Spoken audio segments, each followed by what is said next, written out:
Bonjour et bienvenue sur cette quatrième vidéo sur cette présentation sur la méthodologie comment bâtir un projet qui vous ressemble, un projet qui dure bien sûr, parce que non seulement il vous ressemble mais en plus il correspond à ce qu'attend l'univers.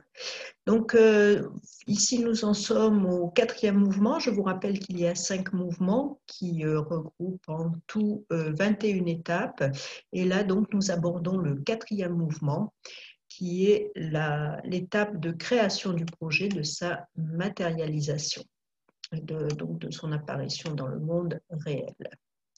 Donc pour ceux toujours qui ne me connaissent pas, je suis Elisabeth Carillo, consultante en conduite du changement, et donc j'interviens comme coach aussi bien dans les organisations que pour les individus, particulièrement en psychologie existentielle. Donc j'interviens auprès des individus surtout en quête de sens et pour les organisations en quête de valeur.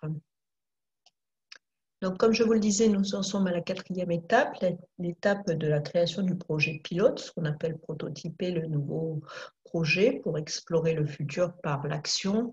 Donc là aussi, pas mal d'exercices, comme vous le verrez. Et donc, je vous invite à me suivre dans cette nouvelle étape du voyage vers vous-même. Donc ici, 5 étapes.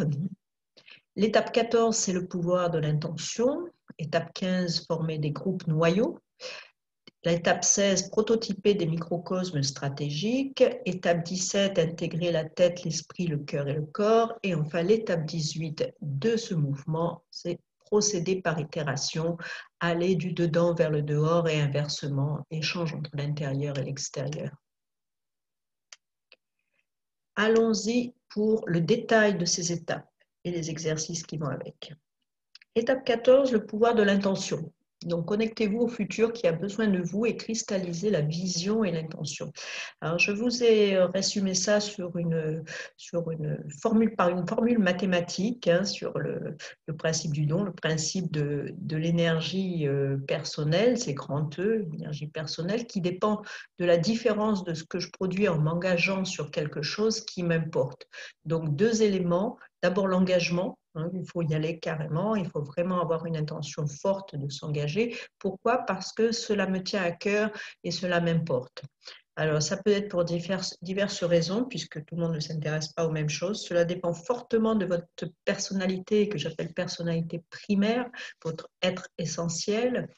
Mais ça dépend aussi de votre éducation, votre environnement, votre culture. Mais ce pouvoir de l'intention est fondamental. C'est le feu sacré, ce qu'on appelle le feu sacré en alchimie. Donc, c'est ce qui va vous permettre d'avancer. Donc, très, très important de le maintenir.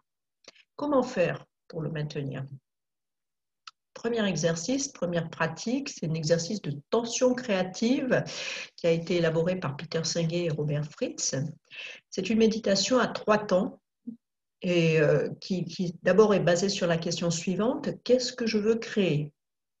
Essayez de visualiser. La technique de visualisation marche très très bien dans ce genre de projet.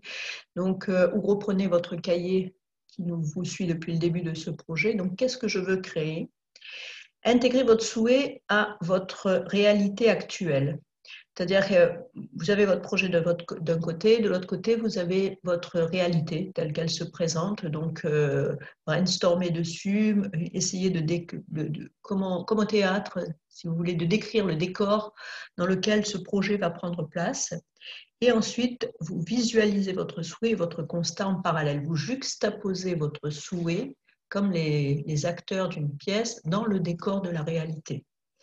Donc, et vous regardez les tensions créatrices entre les deux et vous vous déplacez entre ces 2 pôles comme un metteur en scène de votre propre vie.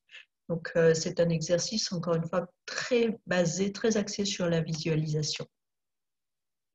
Deuxième exercice, poser des priorités, gérer votre temps, bien sûr, la gestion du temps et dans le cadre réel le cadre de la vie quotidienne est très importante, hein, bien sûr.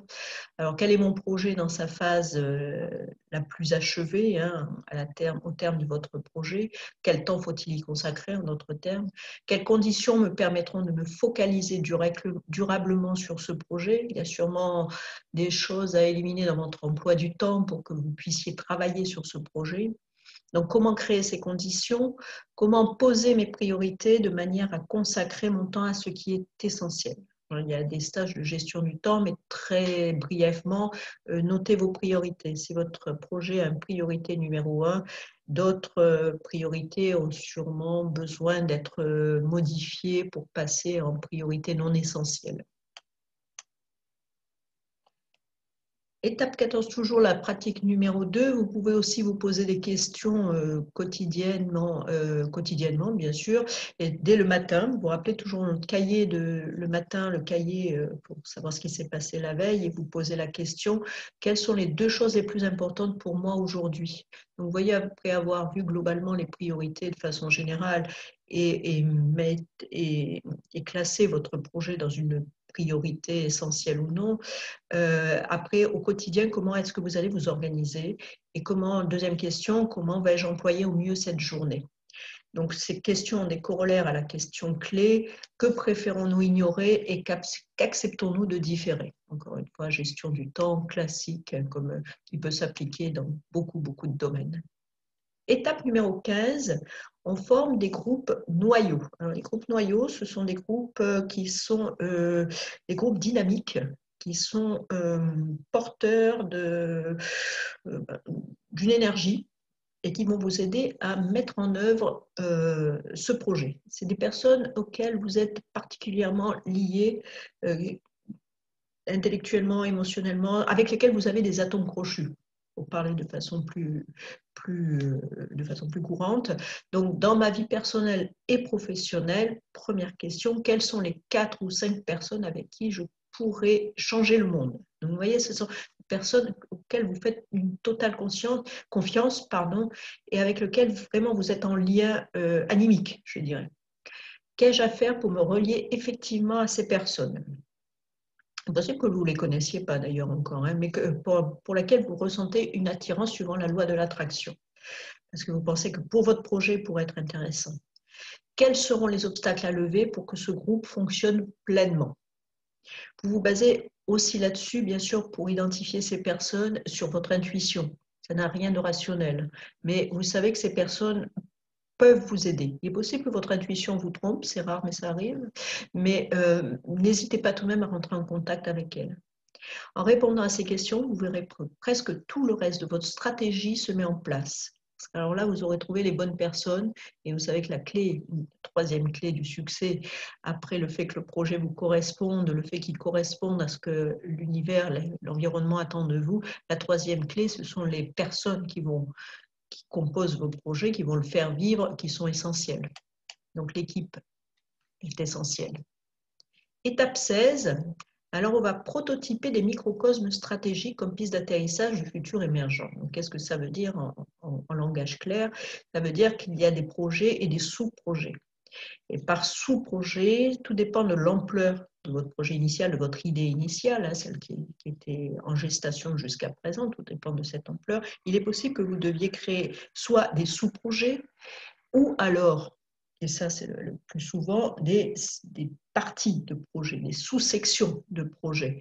Et pour cela, vous avez besoin d'acteurs avec des profils différents. Je vous ai mis en général là les profils les plus courants, hein, certains avec des compétences conceptuelles, des compétences techniques, des compétences interpersonnelles pour la communication, des compétences décisionnelles pour trancher dans le vif, hein, des compétences d'analyse et de diagnostic. Et bien sûr, il y a la compétence, celle du chef de projet, hein, qui est la compétence de coordination qui réunit et qui fait en sorte que toutes ces compétences que vous voyez à l'écran puissent s'articuler de façon harmonieuse.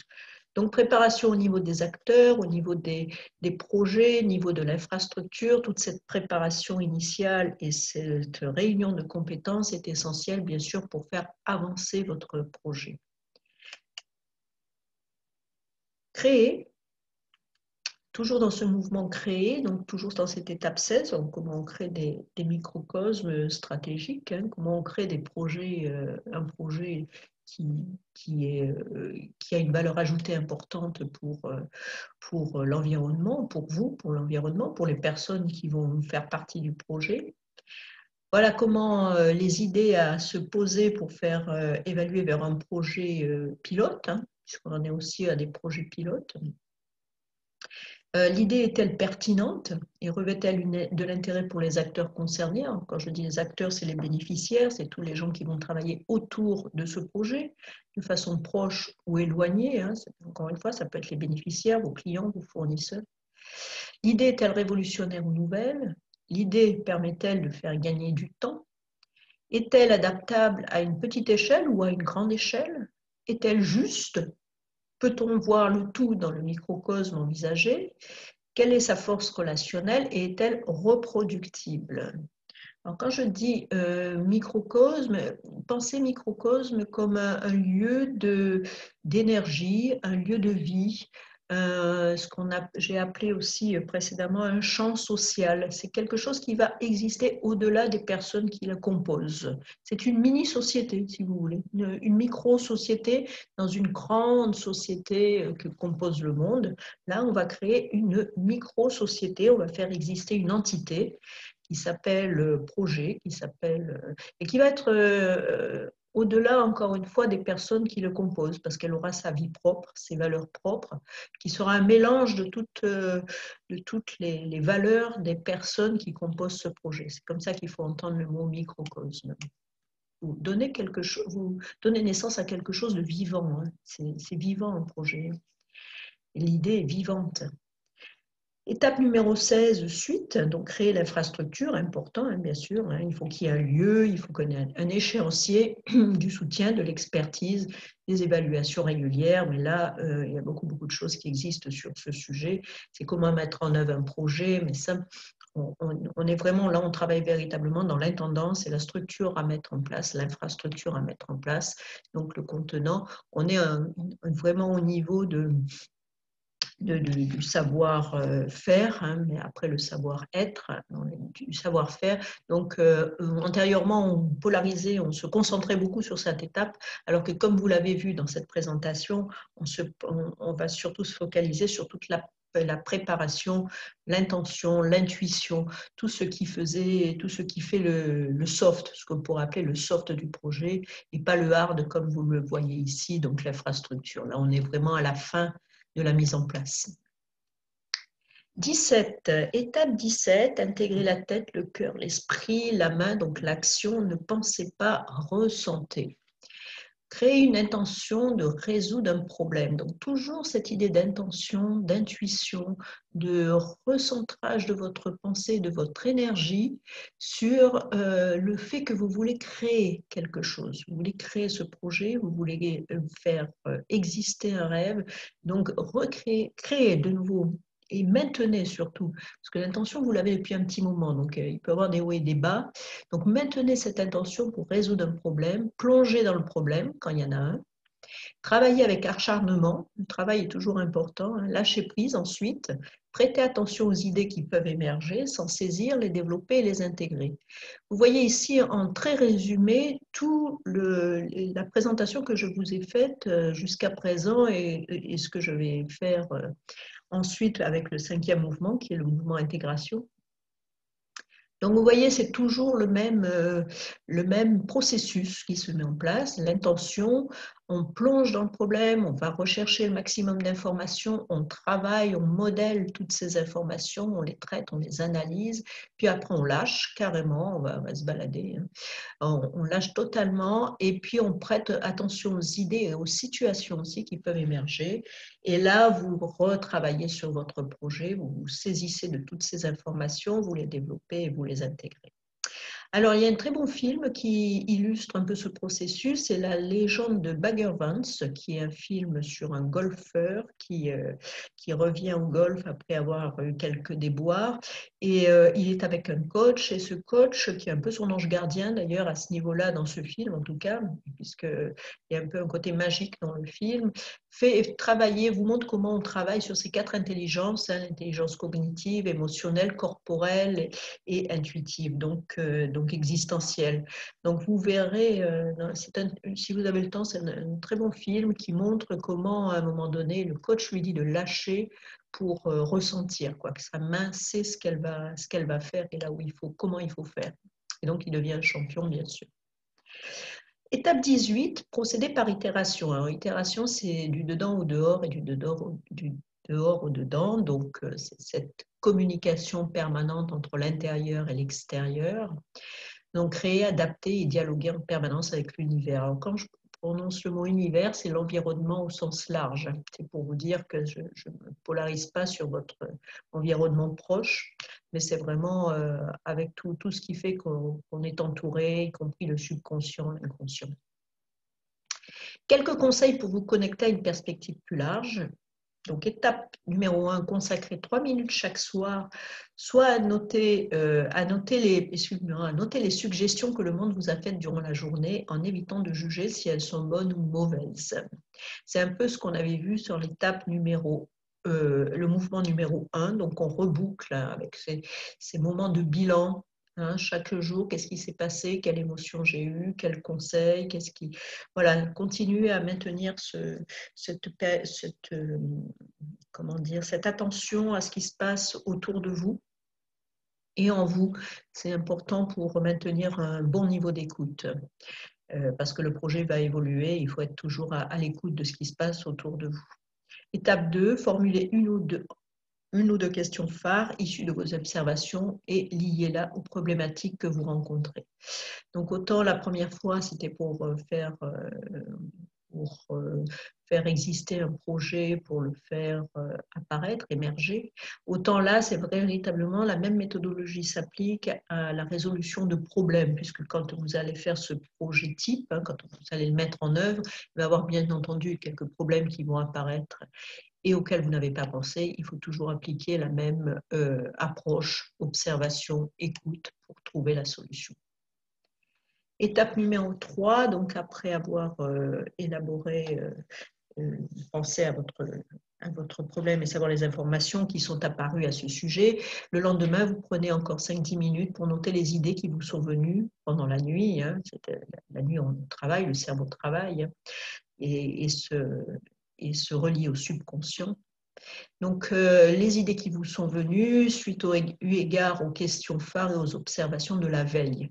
Donc, suivez le flux de vos pensées, écrivez tout ce qui vous vient à l'esprit en ce moment. Étape numéro 4, complétez votre journal en explorant les possibilités d'aller plus loin, testez, prototypez les possibles. Si vous avez une intuition, essayez de la mettre en œuvre, vous verrez si ça marche ou non. Si ça ne marche pas, reculez, refaites. Donc, c'est la fin ici du 4e mouvement. Il ne nous reste plus qu'un mouvement à explorer, les étapes 19 à 21, et nous aurons fini notre voyage vers nous-mêmes et vers la construction du projet ou du rêve qui vous tient à cœur. Et j'espère que ces vidéos, encore une fois, vous sont utiles et je vous invite à nous retrouver sur la 5e et dernière vidéo. Merci beaucoup.